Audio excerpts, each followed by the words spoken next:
Alors bonjour chers souscripteurs de la Nouvelle France Libre, j'espère que vous allez bien. Comme on est à la moitié du mois, je reprends donc les revues de presse mensuelles internationales. Vous savez qu'il y en a à peu près la moitié qui est en début de mois et à peu près l'autre moitié en milieu de mois.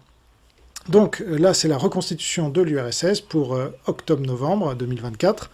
Et ce que vous voyez là, c'est un monument à la mémoire du tyran Staline, qui a été inauguré le 4 novembre 2024 à Nadoka, c'est dans l'oblast, j'imagine, de Primorsky Krai. Et donc cette ville se situe à l'extrême est de la Russie, proche de la Corée du Nord et de la Chine. Mais bon, ça n'excuse pas qu'on remette des statues de Staline chez Poutine, et ce qui montre bien que l'URSS n'est pas morte.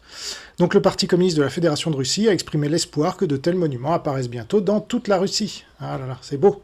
L'inauguration du monument a coïncidé avec le 80e anniversaire de la victoire de la Grande Guerre patriotique dans laquelle Staline a joué un rôle de premier plan, mais sans les Américains, évidemment, Staline aurait été battu à plat de couture par Hitler, ce qui n'est jamais rappelé. Au contraire, les pro-russes nous disent que sans l'URSS et ses 20 et quelques millions de morts, la France n'aurait pas pu être libérée, alors que si Staline avait pu, il serait venu jusqu'à Paris, nous occuper comme le reste de l'URSS. Bref, alors je vais parler de l'Azerbaïdjan, de la Biélorussie, de la Bulgarie, de la Géorgie, de la Hongrie, de la Moldavie, des pays baltes, de la Pologne, de la Russie, de la Serbie, de la Slovaquie, du Turkménistan et bien sûr de l'Ukraine.